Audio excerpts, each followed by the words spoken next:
You see me? Morning, Choccy. No, not yet.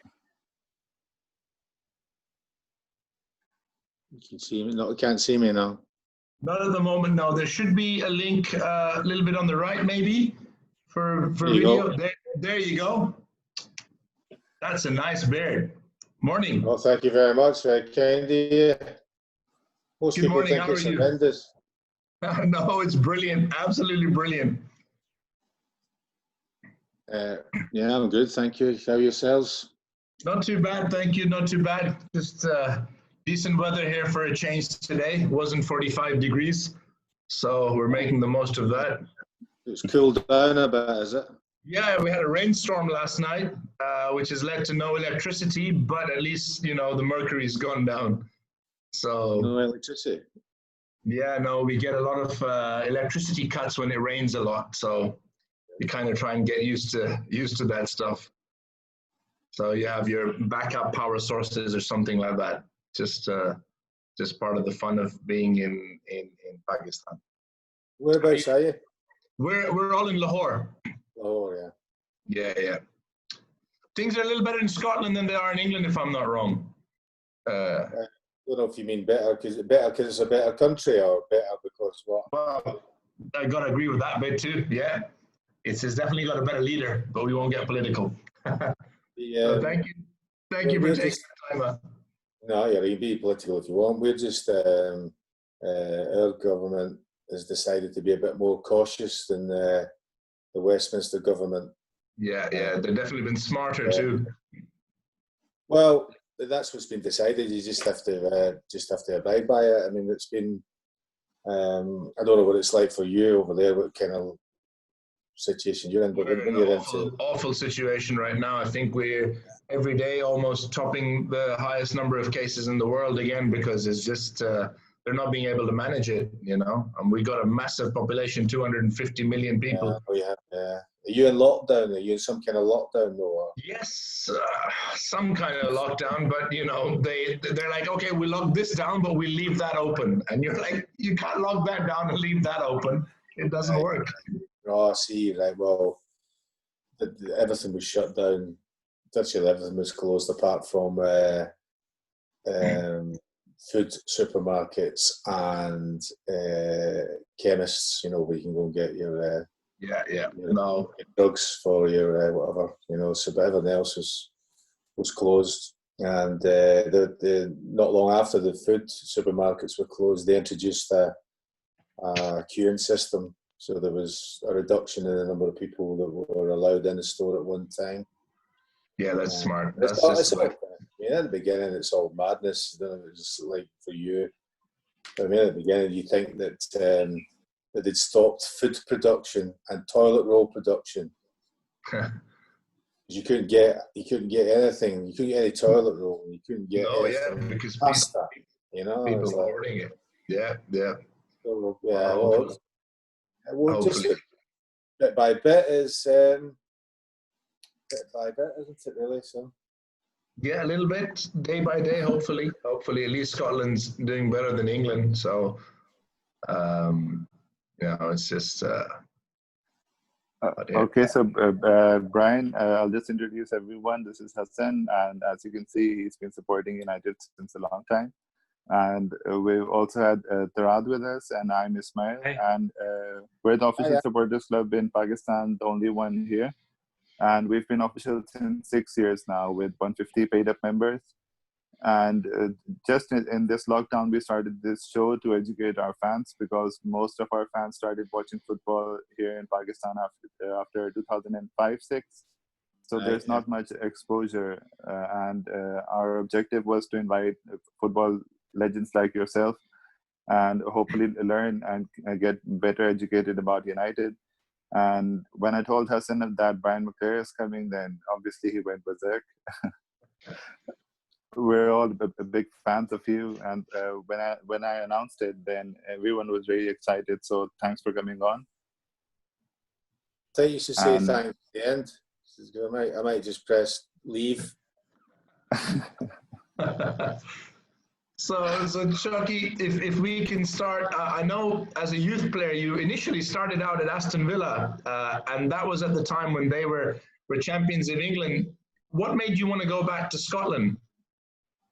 I had well, I went to Aston Villa because I felt that was the right thing for me to do as a 16-year-old lad just about to leave school in Scotland, and I felt that was the right place for me because I'd visited there 5 or 6, maybe 7 times before I made up my mind. There was several clubs who were interested in recruiting me at then, but I decided that Villa would be the best place for me because I felt they made the right noises. I think when I went down, I think that from the very beginning, I learned very quickly that you're 16 and sometimes, and like you're still really a child. But going into that environment then you were treated no differently from the 35-year-old playing in the first team. In that you were expected to do exactly the same training that they were doing. I think things have kind of moved on from that time.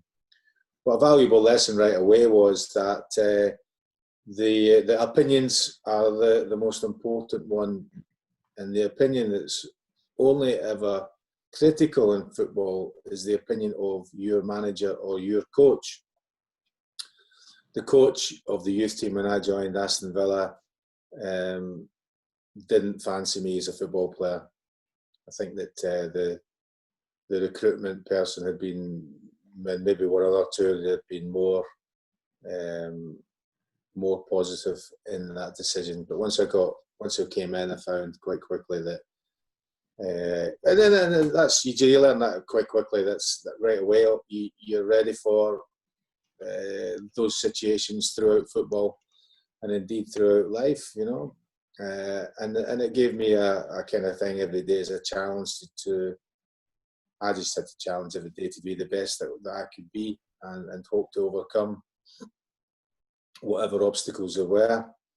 I didn't play an awful lot of games. There was, unlike the situation you find yourself in at the moment with under 18 players in academies in England who have an under 18 and under 16 team. At that juncture, Aston Villa only had one team as a youth team, an under 18 team, and there was the year that I signed as an apprentice. I think there was 16 of us signed as apprentices, and the year above us, who would be second year apprentices, as they were known then, there were another 9. So there was 25 people looking to get a game on a Saturday morning, and even if there was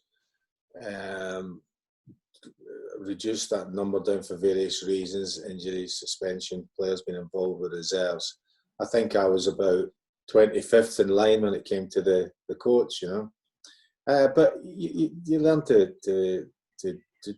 understand it and deal with it, It's disappointing at the time, but it's all part of football and very much part of life. It's what you do with the disappointments. I'd been there for a year. I'd enjoyed it. Thought things were going well. I had put on 14 pounds in weight. I think that was a lot to do with muscle rather than anything else. I worked hard and I enjoyed the period of time. As if Aston Villa won the English First Division that year. My role in that great victory was that Dennis Morton, who was the captain of that team, my responsibility was clean his boots. And he had the cleanest boots, not only in Aston Villa's first team, but in the Championship. And I think that sometimes the glare from his boots put some of those off. That's absolutely. But after a year, it's kind of another thing that's interesting in the sense that I got called into. I'd applied to go to university only as a backup thing, really. I'd applied to go to university in Glasgow, and I don't know how the club had found out about it because I hadn't told anyone. I went back for pre-season that following year, and I'd done about 2 or 3 weeks of pre-season. I got called into the manager's office it was Ron Saunders. So I'm a 16-year-old boy going into Ron Saunders' office, who just coached and managed a championship winning team, to be told that, well, he said to me along the lines of something about university, you can fuck off now. Okay. And I was taken from the training ground back to the digs to get my clothes, and I was on the train that afternoon. Oh, So that okay. was my first year's experience of professional football. It got a little better after that, though. Was Motherwell always? It was a roller coaster ride. I mean, if you look at, there's very few players who have careers like. Probably most notable would be my experience, Ryan Giggs, Wayne Rooney, Lionel Messi, who just kind of got into the team very early on, stayed in the team, and just kept really going like that. Most of the rest of the players, we ask them, is very much that it's a bumpy ride, you know, and the gradient can be different parts of it. So when I went back to one of the things, again, the strange things about football, I'd been released by Aston Villa on the Thursday or something like that. On the Saturday, I went to watch Motherwell playing Airdrie in a pre-season kind of game, and I went over and said hello to the coach of Motherwell, who was David Hay, who went on to become the manager not long after that, and he asked me what the situation was, and I told him I'd been released. He said, come into training on the Monday, and I went into training on the Monday, and after training on the Monday, the manager, who was Alan McLeod, who'd been Scotland national manager previously. So this is the thing where football can be a roller coaster. I've been released the week before. After training on the Monday, one session of an hour and a half training, Alan McLeod said, I want to sign you. Yes, I'll give you this amount of money. Part-time university, we can deal with that. And I want you to play for the first team tomorrow. So I went from Aston Villa to being asked if I could play for the first team within days. So I went from away down there to away back up here. Were you still a midfielder at the time, Choccy? I'd always been midfield. It wasn't until the second year at Motherwell that I was asked by the management team then, who were Jock Wallace and Frank Connor. Motherwell were in the Scottish Premier League then, the top division, but they were struggling to score goals.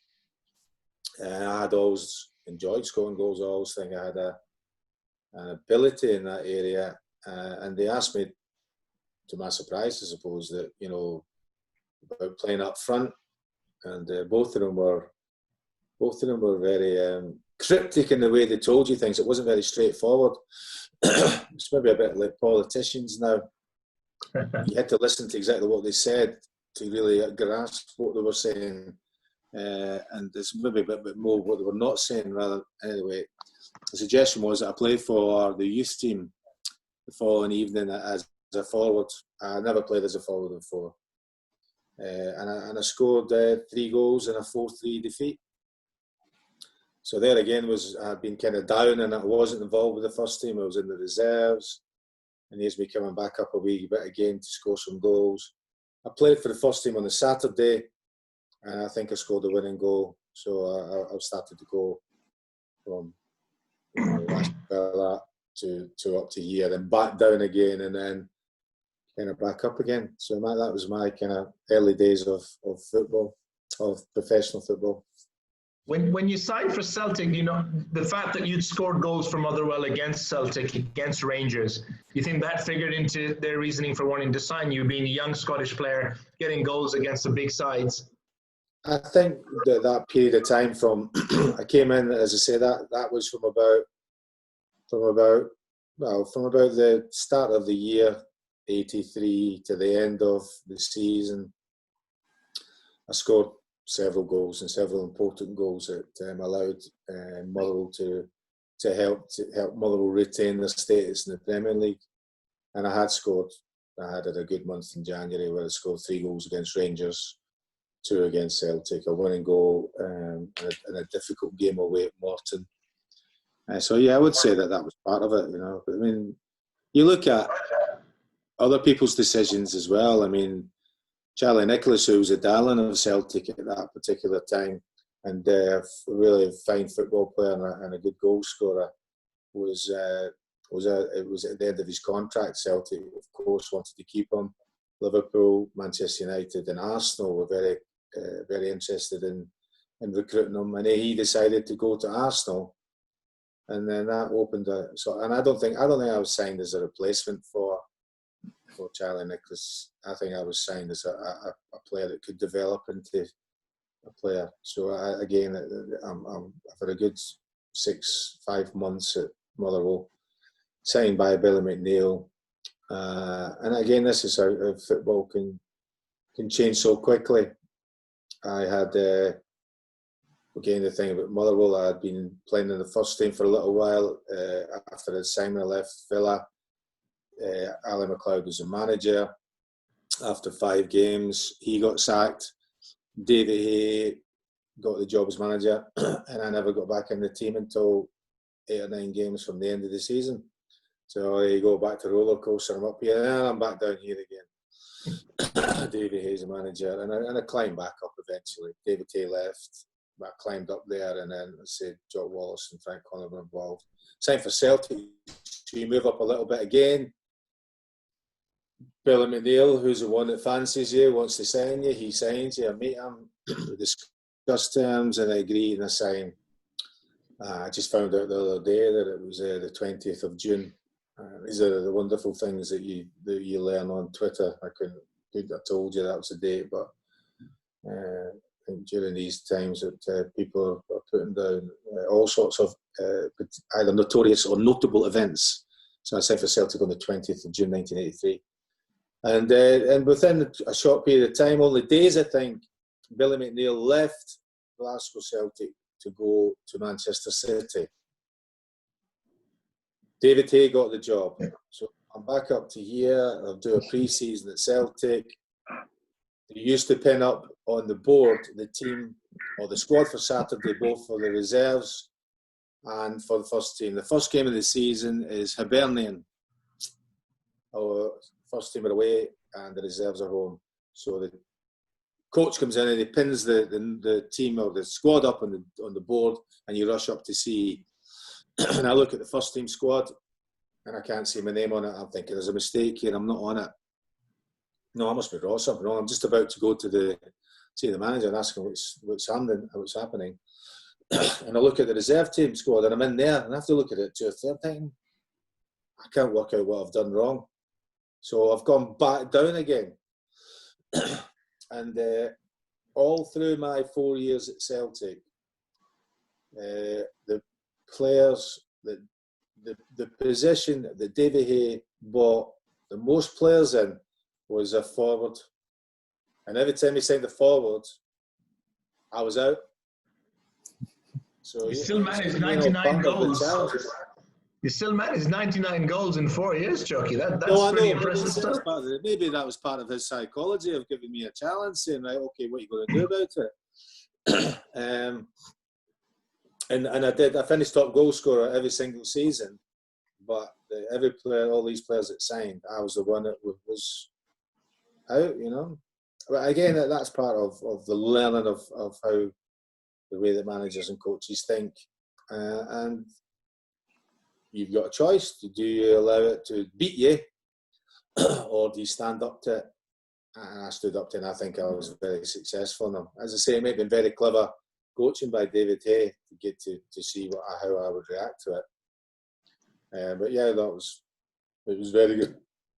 And in the last game of the season, I got booked for remonstrating vociferously and almost physically with the referee, because we should have had a penalty at Tynecastle against Hearts in the last game of the season, which would give me the chance to score 100 league goals. But now I'm delighted that it was 99 because I don't like even numbers. So how did the interest to United come about? there was all sorts of contract negotiations going on at Celtic with a number of players, and then we were told that the contract negotiations were going to be suspended. The club, any club, were obliged at that time to tell you that you could speak to any, similar to it is now, you could speak to any club from January. And I found out, I'm not sure if he mentioned it or not, that a number of clubs had inquired about me, and Manchester United being one of them. Now, Manchester United were had been my English team.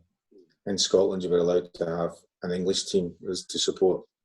Manchester United had been mine since this season they got relegated. Just before the season, that season they got relegated in the early 70s. Because I remember at the time you would only see highlights of football either on a Saturday evening or a Sunday afternoon. And there was the game that Dennis Law scored the back heel for Manchester City in the derby.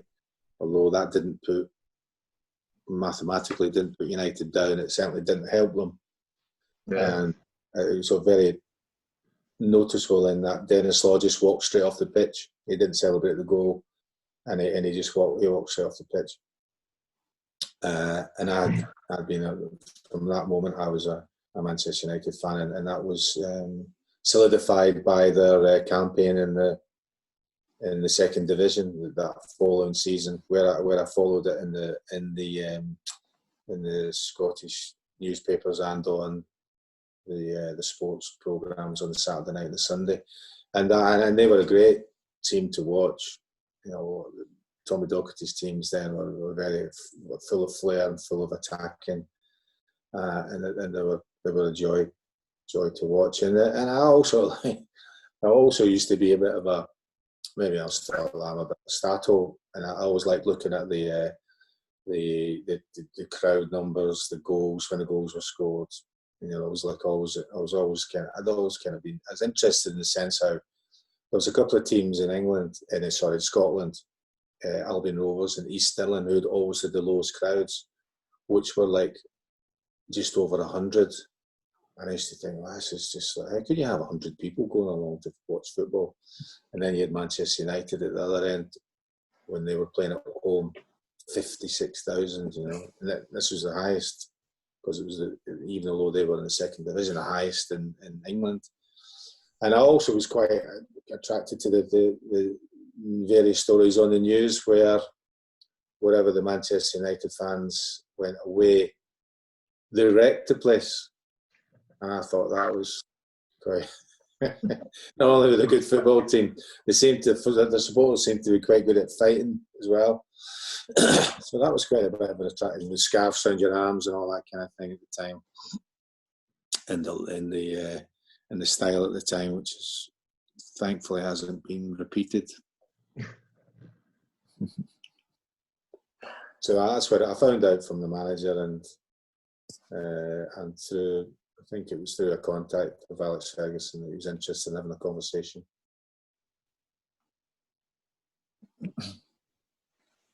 So when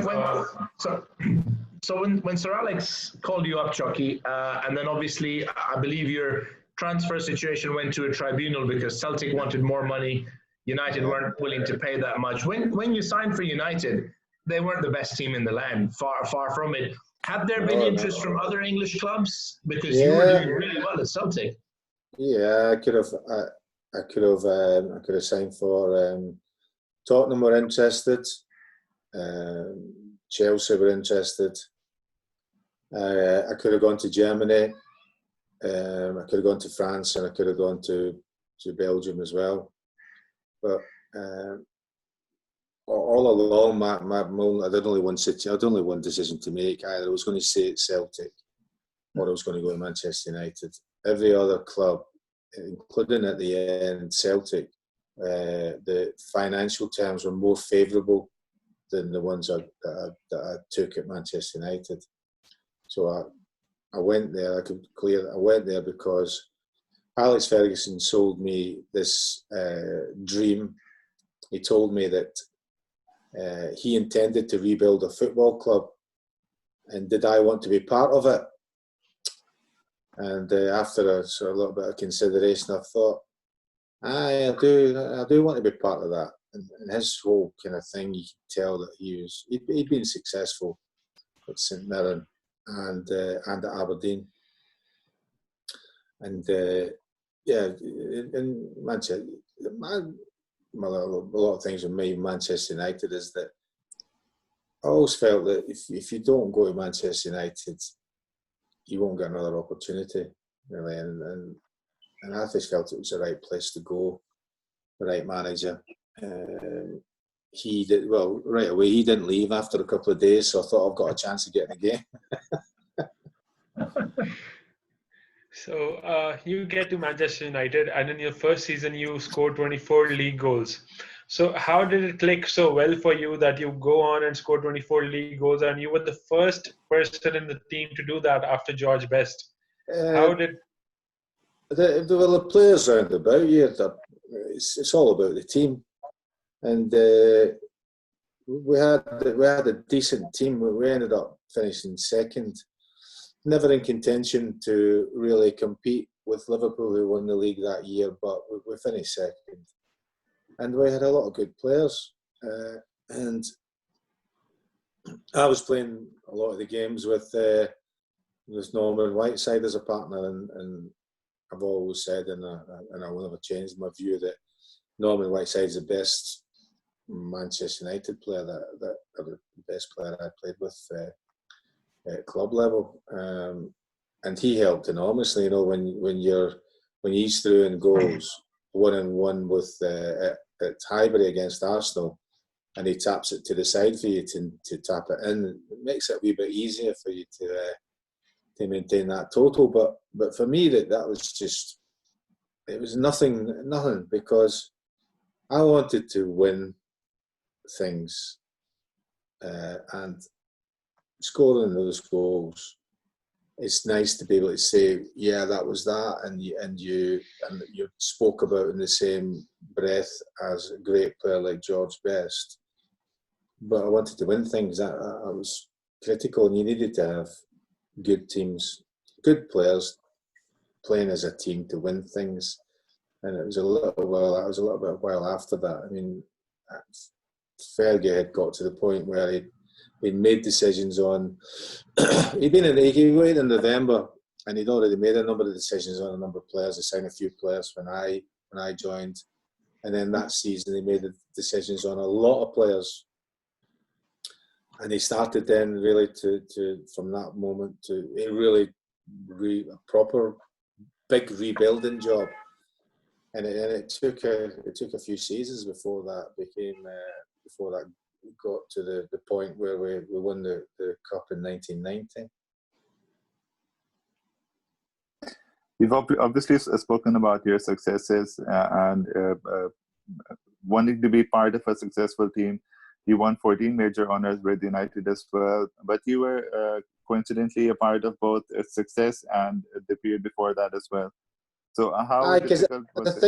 I think that being involved in the rebuilding process and the disappointments of that. I mean, there was one year where the team that I played in, we went, I think it was 13 games without winning, which I think is equal to the record. So there's another record that you can stick my name on, 13 games. And at that time, we were getting, quite rightly, stick during the games. And we were getting stick in the media on the Sunday and the local press on a Monday. Alex Ferguson was getting it every single day. And not once did he publicly did he criticise us in the media publicly. We knew quite clearly what he thought about us and what he was going to do, because he told us. But he never. And I've always thought that was a very admirable way of. One of his whole things was to do with a siege mentality. He felt that Manchester United, even then, everywhere we went, they had huge crowds. Didn't matter who you played, what position you were in the league. Manchester United are in town, huge crowds. You know, biggest away game for whoever you were playing, and you learn that quite quickly that every single game you had to be playing at a high level in order to give it a chance to win the game. Because the other team, the opposition, were pumped up because it was Manchester United and they want to beat Manchester United. So you get that kind of thing where you learn from that, take the criticism from your supporters with equal measures of praise, and you've got a manager who believes in you. And we almost got dragged into a relegation battle that year as well, and that could have been a little bit of a problem for us, but we had enough, just enough about us to get us out of that, and then we went on from there. I think that one of the most notable parts of it, you look at those players that Alex Ferguson had inherited, and the ones he went on to recruit, or the ones that he kept, was that the only thing a coach and manager is interested in when it comes to the day before a game or the morning of the game is who's available, who's fit, and to play the game. Injured players, suspended players, players that are misbehaving are of no consequence and no use whatsoever to the coach. They're just discarded. And you look at the number of players and the number of appearances they made, it's quite incredible, really. And I think that carried on right the way through. If you look at the fact that Giggs and Scholes and Gary Neville played for Manchester United as young players and finished as in football terms old men there. The number of appearances, are going on to become record number of appearances and all sorts of, and even players that signed, number of appearances. Wayne Rooney, number of goals Wayne Rooney scored. He seems to have been Patrice Evra, the number of years service, Roy Keane's number of years he get out of players was astonishing, really. And other ones that he got what he believed was a good amount of time. He made money on them. So David Beckham, he felt it was the right time for him to go, made money. Ruud van Nistelrooy, same kind of thing, made money. And he was pretty decent at that. I think his judgment of players throughout his managerial career is hugely impressive. And you also have to talk about his man management skills. And obviously, whenever, mostly in the dressing room, when someone speaks about Sir Alex, his hair dryers are quite famous. Were you ever at the end of one, or were you a witness to one? Yeah, you were witness to them because it happened every single game. They happened in training. They happened sometimes on the bus. And he knew of which volume to put on, depending on which player it was. So he's very good at understanding what a player would put up with and how a player would react to certain things. I got them all the time. Yeah, all the time, and not just for playing. I got one in training one day because I had when mobile phones first became popular. I found out that you could program numbers along with names into your phone. So I was sitting on the bus one day, and he's playing cards across the aisle for me. My phone rang, and I must have picked it up, and he could see. He didn't use them. He didn't miss anything. He was watching all the time, and I must have came up with a name and a number, and he said, in his usual nice way, "How'd you do that?" And I said, "Oh, just do it for me." And he threw his phone at me. So I spent the next 3 hours going through and programming all these numbers into his phone along with their names. when the bus, I think we're going to London, excuse me, when the bus got to London, I gave him his phone back, thanks, and he goes, away he goes, because he's in a bad mood because he's lost money at cards. And so that was okay. So we played the game on the Saturday, and we had no idea what game it was, but we go home. And on the Monday, we're training on Monday morning, and we're training at Littleton Road, which is a drive round the corner from the cliff, where the dressing rooms were, where the manager's office was, and his canteen and things. And he never used to come over, not never, but quite a lot of the times he would come over to training maybe about 5 minutes after we'd started, and you could always kind of tell with the way that he walked, and certainly you could tell when you got to see his face what kind of mood he was in. I think we'd won on Saturday, so you'd expect him to be in a good mood. But the closer you can get, and the way he's walking, he's like, there's something that's not happy with. His face is bright red, and so he gets to the kind of training, and stops the training, or it pulls me out. I can't remember why he's training anyway. And he just gets a hold of me, and he goes, and I'm thinking right away, you know that you've done something wrong, so you're wondering, did I go out or something like that? Was there someone who said something about me, but I'm completely lost? You think you're clever, don't you? You think you're clever? I'm not particularly, you know. What am I supposed to say? You and your fucking phone. You and your. I'm like that. What, you know? Your fucking phone. And he's ranting and then leaves it, and I've got to get fucking back to training. I'm like, what have I done? You know, I've done is programmed his phone. He asked me to do that. No idea. I found out later on that what had happened was he'd gone home, and he'd left his phone in the car. The car had got broken into, and his phone had been stolen. Now, you think he would have learned a lesson about this, because I think this was the third time it had happened.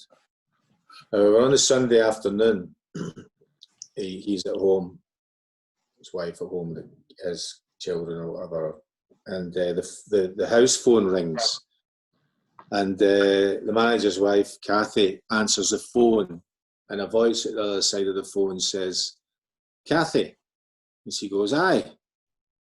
And the voice on the other side of the phone says, "You're a fucking bitch." And hangs the phone up. At which point, Kathy wants to know, one, how somebody, random person's got the home number. How do they know that what her name is? And he has to explain that I've programmed his phone. Of which, at that point, so he's got earache all day from his missus. He's in the doghouse properly all day from his missus for being so stupid about leaving it in the car, getting the car stolen, programming the phone to her getting abused on the phone. He's had that all day. So that's been brewing in him all Sunday night, until he gets to me on Monday morning. So I got a hairdryer for doing him a favour. Sorry, we're recuperating from the story itself. It's hilarious. But Choccy, you mentioned that teams wanted to get one up on Manchester United.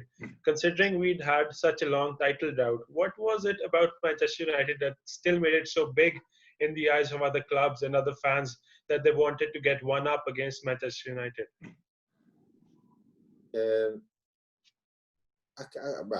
So I suppose it'll apply to any successful club. So that now you'll be the similar situation with teams that are successful. I just think that historically the biggest games for teams, and I include City and Liverpool in that now, is I think they'll always look at when the fixtures come out, see when they're playing Man United. I think Man United fans will always look at when the Liverpool game is. So I don't think it'll never change that, irrespective of which team's successful. I mean, we've had not such a wonderful time, but you'll still be saying the same thing about. You can see that about or how teams perform, and they'll all always be the biggest game. Manchester United will be the one they look at. Okay, so Choccy, when Eric Cantona came to the club, you had to move to midfield. How difficult was that transition? Well, it wasn't that difficult because I thought I was moving out completely. Because I thought, oh well, yeah, Eric's come. He's a good player. He did a great career all over the place. I'd seen him play. I had the privilege of seeing him playing for France against Scotland in an international game in Paris, where I was on the bench, and he was magnificent that evening. And I thought, well, that's me done. I'll be packing my bags and seeking employment elsewhere. But I suppose that thing that I've always had throughout my football career is that it can be summed up quite simply like this: I could and have played badly in several positions, so that was all my thing. I could be shit all over the park, so it wasn't a situation. So it left as long as I was fit, I knew I had a chance of getting playing. I might not be playing in goals, but I had a chance of playing somewhere else. And I just wanted to play. I love playing, and that's what I wanted to do: play and win. And you have to adapt. So where's my choice? My choice as well. I will play there. I wanted to play, go and do my best there. As I said earlier, the only thing that mattered to me was what Alex Ferguson thought. If he wanted to pick you, he'd pick you. If he didn't want to pick you, he wouldn't. And that was it, right through the whole of my career. And it meant for me that still being part of that, and still being part of successful teams, which I was, I accepted that, you know. And then I enjoyed being part of other things, to be playing and training with all those young players who went on to become legends at Manchester United. It was a joy to be around them, you know, their enthusiasm, their infection, their hard work, their dedication. And I thought it was great for me and invigorating for me when I wasn't training with the first team, you know. Choccy, when Sir Alex signed Dion Dublin, it was meant to be as a sort of a backup to yourself and Mark Hughes. And then obviously Dion had a really bad leg break. Yeah. And then they said that's why he went in for Eric. Was there ever a feeling, do you think, that the boss thought that maybe yourself and Hughesy were too similar? Or maybe it was just that he felt that Eric would bring in something completely different? You need to have competition. You know, I mentioned that before when at Celtic with David Hayes signing a lot of players in a similar position. That's the best thing to have, is competition, because as human beings, you can become a bit complacent. A little bit complacent, yeah. So when you've got, it's nothing wrong with that. He was all top managers. Well, irrespective of what's happened. So if you look at 1999, for example, that summer Manchester United signed a big player. Manchester City signed big players in the summer. Chelsea have done it already. They've recruited a big signing already. But Liverpool, if they win the league, they'll go on and they'll want to sign somebody, and that's what they do, because Alex Ferguson was great in that he would come in the very first day of pre-season, and he'd come into the dressing room and he would say, "Forget about last year. Forget all that's yesterday's news. That's in the dustbin now. Who wants to climb back up to the top of the mountain? I'm prepared to climb back up to the top of the mountain. If you want to come back to the top of the mountain, you can come with me. If you don't, come and tell me, and you can fuck off now." And that was it. So you're left with right away that very first day, you were starting again, and he wanted to be more successful, or as successful if he'd won several trophies here before, and that was the hunger and desire of the demands of the guy, you know, and you'll see a number of them. Well, I think one of the most notable ones for me is Dwight York. Dwight York comes, big signing, has a wonderful time, and then I think Dwight just packed up and just decided he was going to enjoy himself even more than he normally enjoyed himself. And he went right up there from being one of the top players in Europe, if not the world, in that season, to completely out at Manchester United in a short period after that. Yeah, 18 months. Within 18 months, he was not figuring for the team at all. And his league returns were getting lower and lower every year. And that was Dwight's choice. That was his choice. I mean, he came to Manchester United and he worked hard. That's what a lot of people might not realise. They all work hard. Work really hard. And he stopped working hard. And Alex Ferguson put up with it for a while and decided he'd had enough. Give him as many opportunities as maybe more than, because he knew Dwight is a cracking lad, great personality, and I think he was given more chances than maybe Andy Cole might have got, for only because of his personality. But Dwight chose not to listen, and Alex Ferguson decided that that's it. So that's how quickly it can change. That's what his demands were about. If you work hard every single day, that's all he was bothered about him. One of his other famous team talks, he would say that you've no control over the opposition, you've no control over the referee and the officials, you've no control over the crowd, you've no control over your teammates, you've no control over form, good, bad or indifferent. The only thing you've got control of is effort. All you need to do today is go onto that football pitch and run hard and fast for as long as you can. And if you can't do it anymore, put your hand up and we'll take you off, because we've got a couple of people on the bench that can do it for that period of time.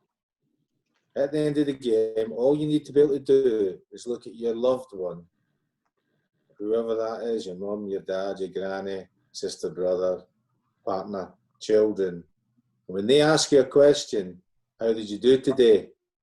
And you can turn around and say, I was fucking rubbish, but I did my very best. And that's all I want. You give me your very best. And if you're all doing it, I guarantee you we'll win more games than we'll lose. Okay, so Choccy, simple in one way, but actually clever. Yeah. When did you start taking your coaching badges, and what led you to it? I started doing it. I didn't think I'd be involved in it at all in coaching and management, because my experiences of being my experience of having managers throughout that period of time. This is before you really had just before there was a gateway and a pathway to a career in youth football. My overwhelming thought was that to be a manager and to be successful as a manager, you had to be a bastard. And I didn't think I had that in me. And so I thought, I can't do this to players, I can't do it to other people. I just can't say one day, tell you you're the worst player in the world on a Saturday and you're shit and you're useless and you'll never play for this club again. Tell you on Monday telling you you're great and everyone's all right. I thought, I can't do that. I can't live that kind of life, not for me. But I was encouraged to consider it. So I think I was 29, just still at United then when I started just to do them, because I thought, well, do them. I was told, get them done. You have them then, and you can do whatever you want to do. If you want to stay in football, then fine. If you don't, then that's okay. It's your decision. I didn't think I'd be staying in football when I finished playing. You had great contributions to our coaching as well, but obviously I pay to have you and Keane on TV as well. So you would have been a great pundit too. I've got a face for radio though. No, it's a lot better than most of the ones that are on TV at the moment. Yeah, but I don't see. I tell you what the thing for me is that one of my bugbears, one of my irritations is people who go on the television who have jobs. Now, I didn't want to do any other things when I was a coaching at Manchester United, because that was my job. I had a job. several ex-players did not have jobs. So I didn't see why I should be going on the radio or why I should be on the television when I already had a job or a career, that kind of thing. So it used to, and still does irritate me when you've got coaches who are in jobs and managers who are in jobs who go on the television to talk about football and other teams. So I'm very happy with it that I had a secondary career. I mean, the only other thing that I was ever interested in was teaching. I used to say to people that if I wasn't a football player, I'd be a maths teacher, because that's a discipline I was particularly enjoyed at school, and therefore I enjoyed it. I did all right at it, and I found it stimulating. So that was my secondary view, that I would be a maths teacher. But what I ended up doing was I had a secondary career in teaching, but it was teaching football, which is even better than teaching maths. I think I haven't taught maths, but I think that. So I ended up teaching. That's what I ended up doing. So it wasn't as good as being a player, because that's what I wanted to do. And that was a pinnacle of it. But secondary, to teach football when your body decided you were not capable of playing at the highest level, was wonderful, and I had a great time at it. And it's still now when you look around. I mean, I watched a wee bit of City Burnley game the other night, and the reason I was watching a bit of it was because Josh Brownhill, who's just signed for Burnley, was a kid that I remember when he was 9, and the centre half they had on the bench, Dunn, I was responsible for me and United were responsible for bringing him over from Ireland when he was 16. And I remember his roller coaster ride. In fact, I met him in Edinburgh last year when he was on loan at Hearts, and I was chatting to him about how well he was doing, and saying how he really loved it, and he loved coming. He loved his period of time in Edinburgh, and he loved playing, and he was looking forward to going back and hopefully getting a chance at Burnley. And these things pop up all the time when you see players that you've come across, you know, that it's a joy that they're doing so well. Now, out of that, I have never made anyone a football player. I've never made anybody a coach. They've all made themselves players. All of them made themselves, because that's what they've wanted to do. They've been professional. They've worked hard, and they've followed their dream and listened to a lot of good advice. So Jockey, it's almost not good advice from me, but from other coaches. I wanted to ask about the infamous Arsenal match that happened. And one, there were several of them. More than one. I'm talking about the one in which everybody got involved in a fight. Well, and I wanted to ask what led up to that, what happened during, what happened after, and how it all transpired. It started in 1988 at Highbury, where see, I'll tell you a little kind of thing about. I was a professional football player for 19 years, and then I was involved in coaching and other roles for 15 years. So it's quite a long period of time, and to be involved in professional football. And my career can be encapsulated by 3 or 4 incidents. This is in people's memory mainly. What's at the forefront of people's memory when I meet them or I talk to them is that I was involved in I gave a 6-inch pass to David Beckham, who's shot from the halfway line and scored, fluked a goal. I was involved in a 6-inch pass to Eric Cantona, who fluked a goal, mishit a chip against Sunderland at Old Trafford. I missed a penalty in a cup game at Highbury, and I was involved in a 20-man brawl. And that's my whole football career wrapped up there, because that's all people want to talk about. Right? Two things are related. So the cup game, I missed the penalty. Nigel Winterburn has come up in my face, a bit like Martin Keown did to Van Nistelrooy, except he didn't catch me with his hand, but the same sort of stuff. I don't know what he was saying. And you're devastated you miss a penalty in injury time like that in a cup game. And then that's that. So, and then I don't know what it was. The following year at Old Trafford, Nigel came steaming in at a corner for them. And you know when somebody's going to try and hurt you.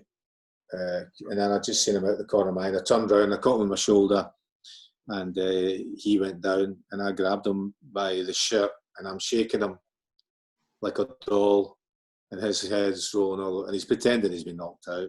And then you realise that at the time there's 44,000 people watching you shaking this guy, you know.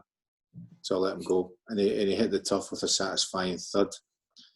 And then the following year, if you watch it from the beginning, it's a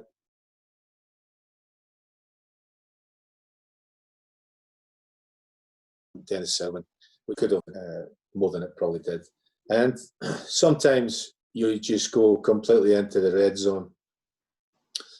So when Eric accidentally kicked that guy in the crowd, he was in the red zone. When Roy Keane's got sent off for different things, he's in the red zone. So it just sometimes you can go from being mild-mannered to raging in a short period of time. And sport, particularly team sport, can be one of those. Just go like that because of a decision. Now, the incident was on top of the fact that you're wound up because it's Arsenal. You're wound up a bit because of the history with me and Nigel Winterburn. And so I'm in the red zone, and I accidentally kicked him twice on the back. Quite rightly, and it's great to see if you can watch the footage. Another one of Alex Ferguson's team talks would be about, if anything happens, you should be happy he's playing, you should be happy he's playing, because he'll beat your shoulder if something kicks off. And right away, to give them credit, right away, I've got Michael Thomas got me by the throat. I've got Tony Adams trying to get at me and various other people. But I know that I've got my teammates at my shoulders. So I think in a unsavoury way, both managers would have felt good about their players sticking up for their teammate. You know, they were sticking up for Nigel, and my teammates were sticking up for me, which is great.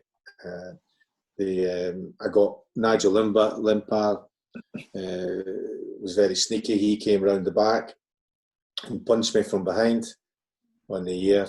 So there's another photograph you can see at that game, and it's I'm getting stitches at the side of the pitch. I think I got 2 or 3 stitches in my ear. So Anders was a bit sneaky. But Paul Ince chased him around the pitch like as if he was in the playground, which was a bit like an old silent movie that you may have seen when I was a kid, called the Keystone Cops, where it's like silent movie, it's speeded up, and you're running around and you have like daft music, and that's what it would look like to me. Paul Ince chasing this Anders Limpar on the pitch. He eventually caught him right down the edge of the pitch in front of still fences up at the time. And they had all the United fans behind the fence baying him and egging him on to punch him, you know. Thankfully, Paul didn't punch him. And the culmination of it is that I have never been sent off in my football career since I started playing as a 9-year-old. And I thought, this is it. I've got a red card here. I'm nailed on a red card. It's just unacceptable that certainly from not unacceptable in the sense of what I was trying to do, because I thought it was a poor challenge, but unacceptable in that you can't go on about taking things into your own feet rather than hands and kick somebody, you know, twice, not just once but twice. And the referee was Keith Hackett, who was a very experienced referee, who's gone on to be the head of the referees and referee education. And he just stood back and let it fizz out, as he knew it would.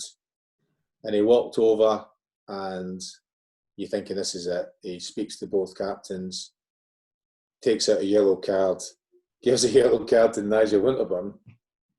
Play on. So we lost the game 1-0. Limpar scores. We lost the game 1-0. I can't remember what happened at the end of the game. The dressing room, I know that the manager wasn't very pleased about it, but anyway, I got home and my wife used to go to the games, the home games, and the kids. I can't remember if the kids were there, but I went home. Well, we only had little babies then, but I went home. And she was laughing. I think she goes, "What possessed you?" And laughing at me, and I'm like, "No idea." So I need to go to the training. I need to go to training the next day and go and see the manager, apologise, and find out what's happening. I went to see him the next day, and his assistant at the time was Archie Knox. And I went into the office on the Sunday morning, and Archie Knox is in hysterics. He's crying, laughing, and he's like, "What possessed you? What are you doing?" He thought so. He couldn't stop laughing about it. And then Fergie's trying to keep a straight face as he's telling me. I said, "Like, you have to fine me, So I volunteered to get fined. So it was an expensive 2 kicks, because I got fined 2 weeks' wages. But in a way, I got away with it, because nowadays you would get both teams got FA charges, and they were found guilty. And Chelsea, Arsenal got 2 points deducted, and United got 1. I don't know if they were. They won that year. I can't remember exactly what happened, but nowadays I would have got maybe I don't know, 9-match ban or something like that for violent conduct, because the referee had given me a red card. So yeah, so I'm more than happy to have played in those days rather than having all the scrutiny you get now. Choccy, you scored against Red Star Belgrade in the UEFA Super Cup. You scored the only goal in the League Cup final. And then, you top it all off by going against Chelsea, scoring the 4th goal. What was it about the big game, about the big finals you felt that brought out the best in you? You just wanted to play well in games. You just found yourself in the right place at the right time, And I remember the first time going to Wembley in 1990, being told,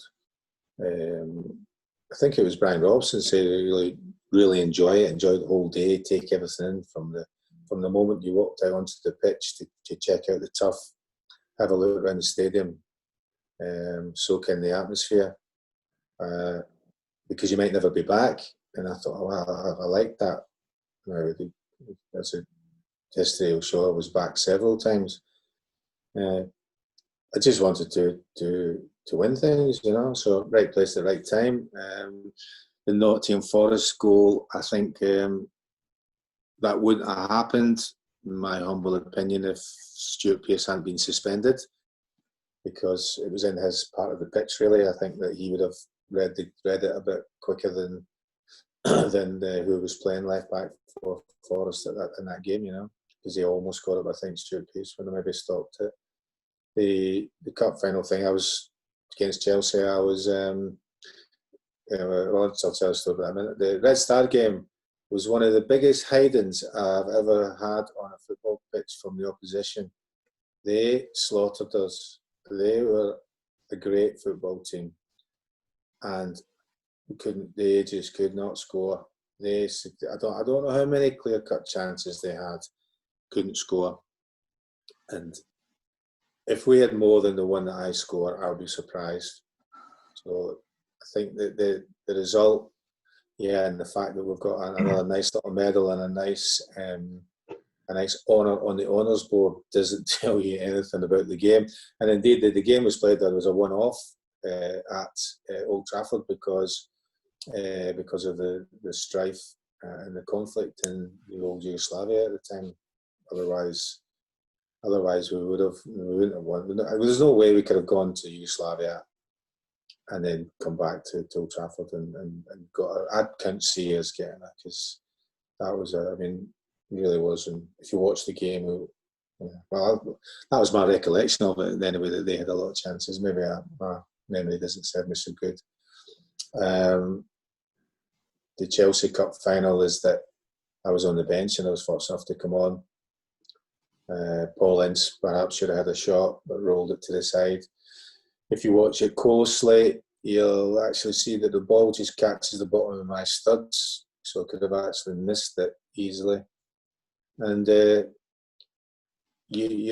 what surprised me and amazed me at the end of the game was we used to have to walk through a big hall to go to the players' lounge after the game at Wembley, and I was walked through full of United fans, and almost to a man were giving me a row, giving me stick for scoring, because all of them had, well, they told me, all of them had Eric Cantona to score the first goal and 3-0, and I had fucked it up by scoring the first goal, and it's something like 33-1 or something like that. And so I owed all of them about 330 quid because I had scored the fourth goal. Not one person did that, mate. Had Cantona and 4-0. Nobody. So I was like, I can't believe this. I've just scored a goal in the cup final and I'm getting abuse for it. From my own fans. I still get them now. Some people now still say the same thing. Can't believe you ruined my day. What was that? Cup final, Chelsea. Dave, that's that. Yeah, you scored that goal I had. So. Okay, so Choccy, we've had after Sir Alex, we've had David Moyes, we've had Jose Mourinho, we've had Van Gaal, and finally now we have Ole Gunnar Solskjaer. So, what have you made of these past 7 to 8 years? Well, we haven't picked. They haven't been the right people, have they? That's quite clear because the results. And yet, Manchester United should be in the Champions League every year. That's not. It's not. They don't have a right to be there. They should be there because of the size of the football club and the what they've got available. That should be clear. Now, there's going to be 6 or 7 teams year in and year out. Every now and again, you're going to get situations we've got at the moment where you've got Leicester, who looks as if they're going to finish in the top 4, and they're not until, well, at the moment, you know, or pre-lockdown, say, or pre the season starting again. You had, Sheffield United, you know, could have been in a different position than they are now.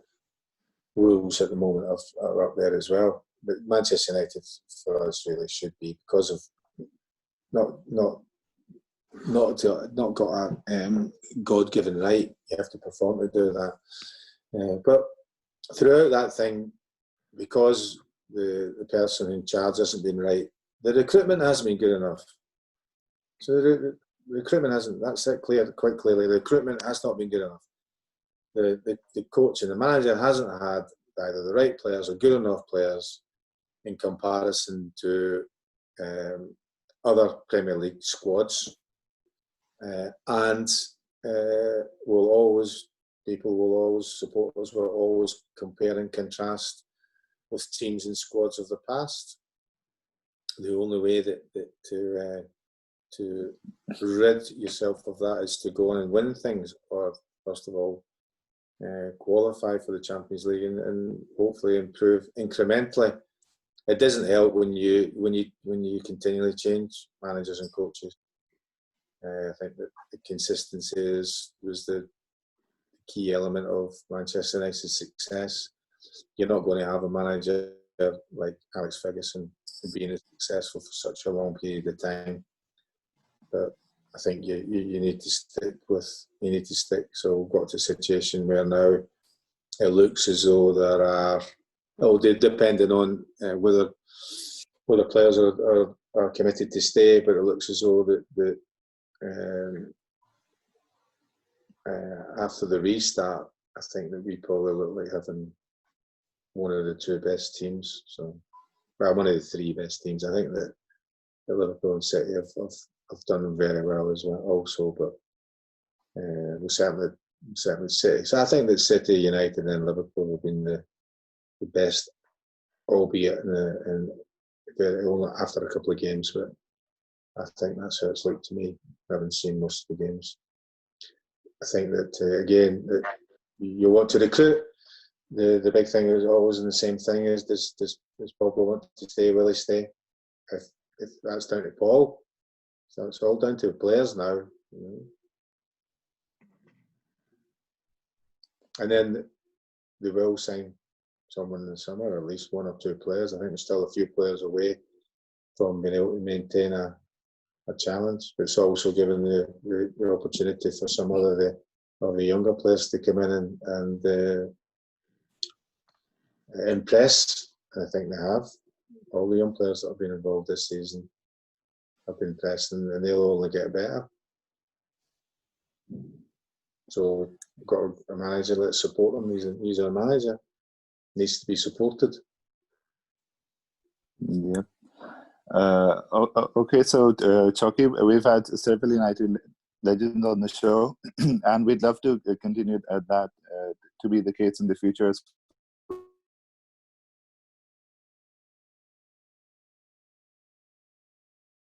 Recommend us to someone, some extra over, and if you can help us get someone else in,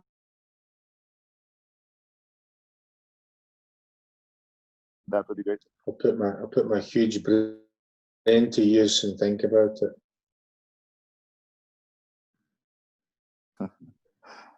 Choccy, it's been such an honor, such a pleasure to speak to you, to listen to you, to have the stories you've told us. We make it a point of telling all the legends. Right now, obviously, the world is in a strange place, but hopefully when things settle down and go back to something resembling normal, we'd love for you to come visit us in Pakistan. We'd love to host you, have you out here. And like we've told all the other legends, and we'll tell you, it's worth coming down here as opposed to going to India because we've got much better food. Oh, well, I'll do. One of the most important things in my life is food.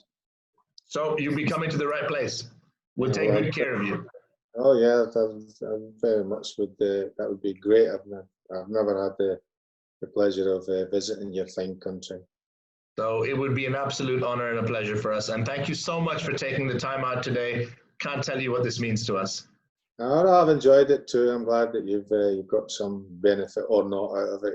Even if it's just good, even if it's just seeing a cool beard. There's not many people with cool beards in Pakistan, is there really? One of my favourite cricketers of all time, he's got a cool, or I don't know if he's still alive. He's still alive, Zahir Abbas. Yeah, the king himself. He's still alive. Yeah, he's very, very much alive, yeah. He's still got a cool beard. No, he doesn't have one, but the current coach has a pretty cool beard. If you Google him, Misbah, he's got a pretty cool beard. Yeah, you like his beard. Yeah, I do enjoy cricket, so yeah. So yes, you'll be coming to the